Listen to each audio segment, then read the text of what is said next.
Chairman Grindell and members of the Judiciary Committee. I certainly appreciate being given the opportunity to come testify today before you. My name is Nikki Goser.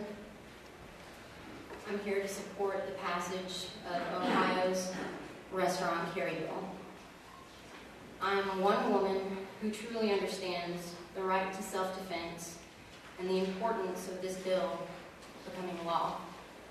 I'm here to tell you my personal story of tragedy and hopes you will see the importance of this bill also. My life is forever changed because our Second Amendment was not upheld and our Constitution was ignored by some of our lawmakers in the state that I call home, Tennessee. There are things that no one should see, and I have seen them. On April 2nd, 2009, my husband, Benjamin Felix Goser, was shot multiple times and killed at Johnny's Sports Bar right before my own eyes by a man who had been stalking me. My husband and I ran a karaoke business together out of Johnny's one night every week, and this man who was stalking me was one of my karaoke customers when I ran shows in other establishments downtown months prior. For whatever reason, this man became fixated and fascinated with me. He started coming on to me, and I had to tell him he was being inappropriate and I was happily married. Little did I know this was an answer that he simply would not accept. There was no restraining order filed because this man never threatened me. Here's how I feel about restraining orders. They are worth about as much as the piece of paper they are written on. People walk right through them, especially people like my stalker. To my knowledge, he never followed me anywhere other than he came to my karaoke shows, where I believed he was just a dedicated customer. This is before his fascination with me was evident. His method of stalking was very well thought out. When this man showed up at Johnny's, it concerned me because I had never seen him at that establishment for my shows before, and Ben had asked him to please leave me alone a month prior. This establishment was 40 minutes away from where I ran other shows, so I thought, what is he doing here? We hadn't seen this guy in a solid month. Something was wrong, and I knew at that very moment that what I thought was a dedicated customer in the previous months was actually a stalker.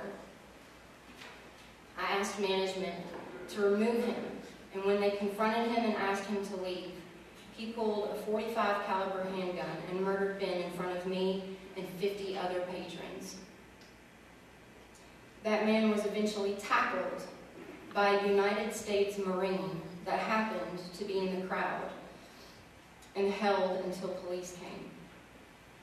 I've learned from the detectives working my case that this incredibly evil individual did not have a criminal record. He didn't even have as much as a parking ticket in his history.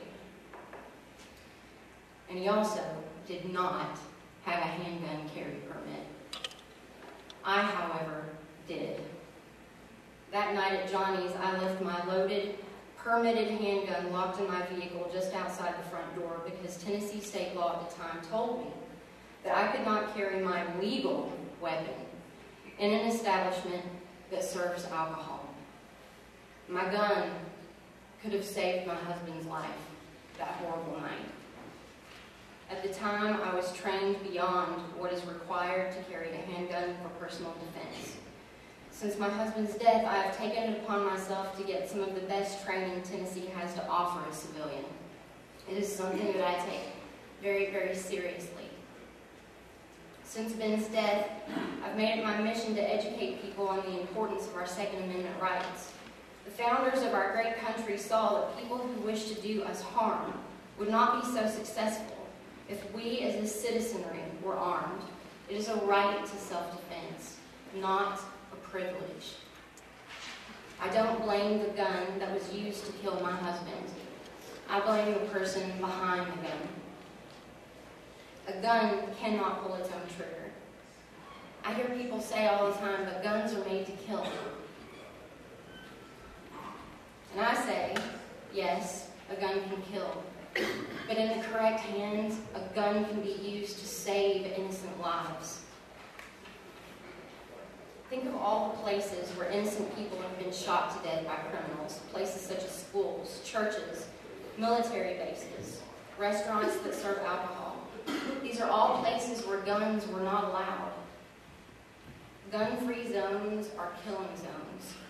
The predators choose these places because they're easy targets. There's no one there who can defend themselves.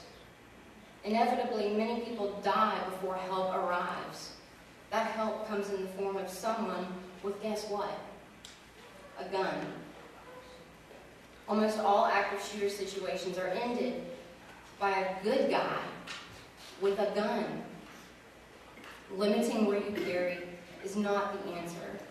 I hope what I say to you today will open your eyes and perhaps give you a glimpse into my reality. Owning a gun is a huge responsibility. The right to carry permit holders understand and respect. Less than 1% of any gun crimes are ever done by a handgun carry permit holder. That's less than 1%. If guns cause crime, then my guns are defective. All that you are doing by voting for the restaurant carry bill is allowing those citizens like me to carry their legal weapon for their own self-defense into these establishments that happen to also serve alcohol.